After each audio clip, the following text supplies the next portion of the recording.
time.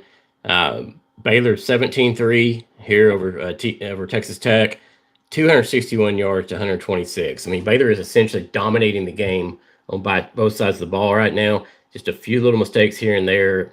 A homer call on Gabe Hall. I still do not understand that roughing call. Never even made contact with Baron Morton.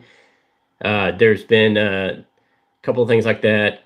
Baylor has to, they've sort of taken the crowd out of the game at this point, but you still have to come out in the second half and do it again. Tech fans are going to get rowdy, going to get ready to go. So we're going to see what happens there in the second half. But right now, Baylor, controlling the ball on the ground. Richard Reese, 87 yards, 18 carries, 2 touchdowns. Can't beat that. Blake Shapen had, a couple mistakes there, just little minor things. He's cleaned them up, and he's really starting to come along now. 14 of 22, 142 yards. It's getting open. He's had a couple, the sack he got, but again, that's going to happen. That's just what it is.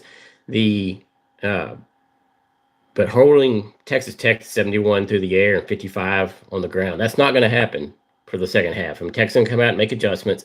You're going to see some different things happening. So you're expecting to see a better offense from Texas Tech. But Baylor right now is playing pretty much their best defense of a half that they've had.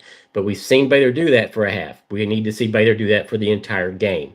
And that's what right now everybody has been wanting from Baylor. But this is one of Baylor's best halves they've played this year, on the road. Getting out to the 17-3 lead. Could be 21-3, could be 23. But right now, 17-3, the 3 points again, aided by that ridiculous call on Gabe Hall. I mean, that was quite possibly one of the worst roughing passing. I mean, he's not Tom Brady. Baron Morton's not Tom Brady. That's all we have on that. So, but so far, that's our 2-minute take at halftime. Brian Etheridge here with Sikkim 365. Go get you a cold Three Nations beer. Watch the second half settle in. See what happens here if Baylor can hold on for the victory. Sikkim.